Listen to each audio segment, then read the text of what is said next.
All right. So Welcome you're to BS with Joe. yeah. Well, this is BS with Joe. I'm Brad Scott. That's Joe. So, Joe, we're going to take a quick little topic shift here, and talk about Russia and NATO. Okay. The reason why I'm going into this topic is because there was a ceasefire with Russia and Ukraine. It's a temporary ceasefire. 30 days. Yeah. Russia had the Ukraine on their backs. They were practically done. They were decimated. They were going to end the war soon. Probably. And it stopped. There was a ceasefire.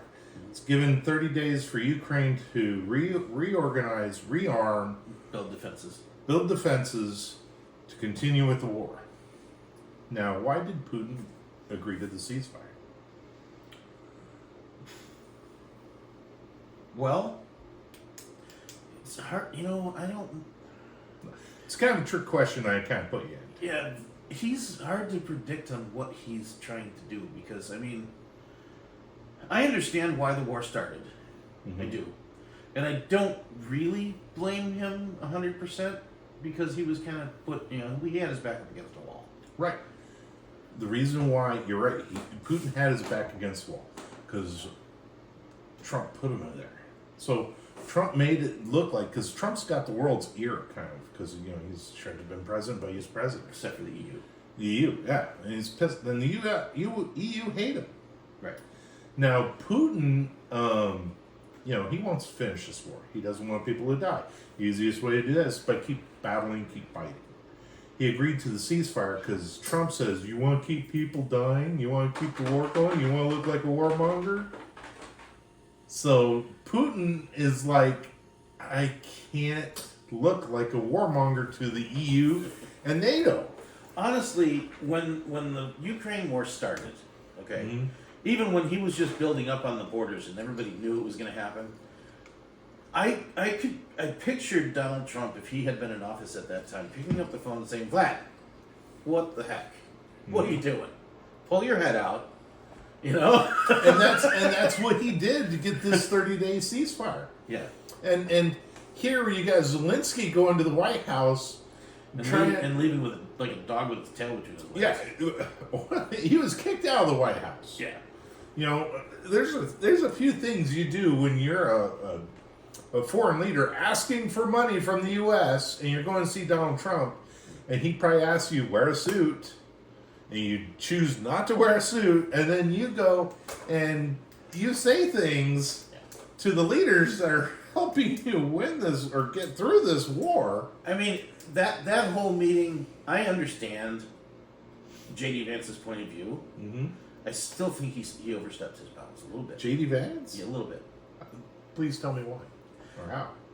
He just didn't come off very well when he was talking about you should be thanking us and Yeah, but that was after what Zelensky was talking to with J.D. Vance. I know. J.D. Vance was trying to get Zelensky to agree to a ceasefire and all this other stuff. Right. Because J.D. Vance is the one that mostly brokered that ceasefire. Yeah. And, the vice president is the one that does more foreign policy than the president. Right. It's just the way it works. Yeah. And J.D. Vance did great.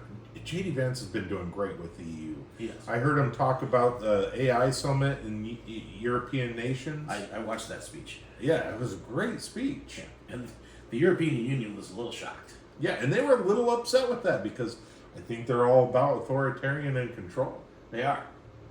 And he basically told them, you are not treating your people correctly. And they haven't. Yeah. And they still won't. And I don't think they will even with artificial intelligence. I think our country is the only bastion for possible for true freedom. Yeah. But anyway, we're off topic. Yeah.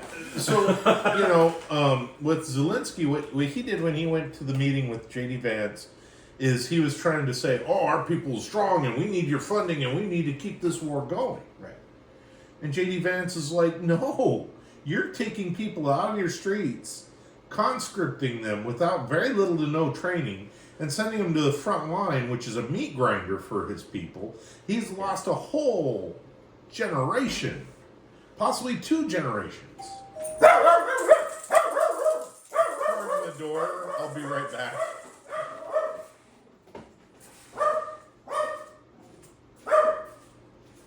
Get that. It might be the door. No, it's What is it? that was an Amazon delivery. All right. So, Sky. Sky, my little dog alarm was going off. Yes. All right, so pardon for the little interruption there, but the J.D. Vance was basically telling Zelensky, "Do you want war? Or do you want peace?" And Zelensky, under his breath in another language, was calling J.D. Vance a bitch.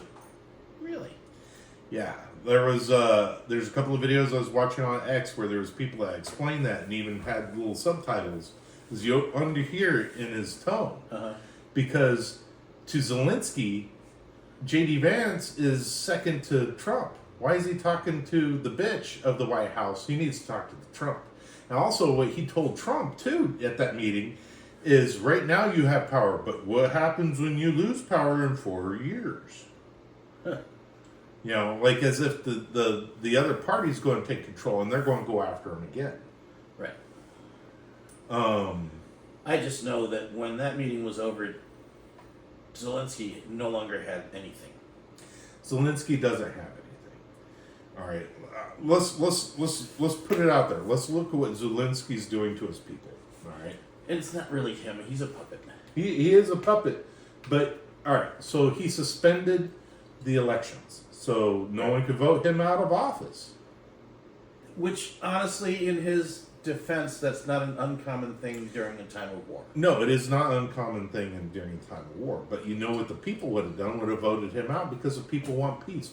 They no longer want to fight. They probably don't care if they're under Russian rule or not. I don't know about that. Well, it's better than dying. It is. Now, But, I mean, I think they'd be happier with the border staying where they are currently because the not whole losing thing, anymore. right? The whole reason why Russia was going to fight Ukraine was to get Crimea, because Crimea was They already had Crimea. right, but that they couldn't get to Crimea without going into the water. Right. It was That's why they built that bridge. right, and that's why Russia was trying to get to Crimea through other means Right. than going across a small ocean. Yeah. Which they don't have any business being in Crimea to begin with. But. Right, but you know that's here nor there. Right. And also, if you look at all the countries in Europe, by Poland, there's a little section there that's still Russian, Right. but there's no way for Russia to get to it without the ocean again. Right. So that's why Poland is spending their same amount of GDP as the U.S. towards their military. Yeah. And I really hope Putin doesn't try to go that way. Just take it as a lost cause. Sell it to another country. If he goes to war with Poland, he goes to war with NATO. He knows that. Yeah, he knows that. And I don't think he will do that. Yeah. But I understand also why Putin was wanting to go to war with and take Ukraine was because it was about to fall in NATO control. Yeah. And he feels like he couldn't keep Crimea annexed. Right. Not only that, but Kiev is, I mean, that was the heart of Russia at one time. Yes, it was. Well, you look at the Chernobyl. That's in Ukraine. Right. The largest plane that was actually destroyed during the Ukraine war. The Anatoly. The Anatoly was Russian. Yeah. And Ukraine has a lot of resources and a lot of value to Russia. Oh yeah. It's not just farmland. No, but it's also a land bridge to Crimea. Yeah.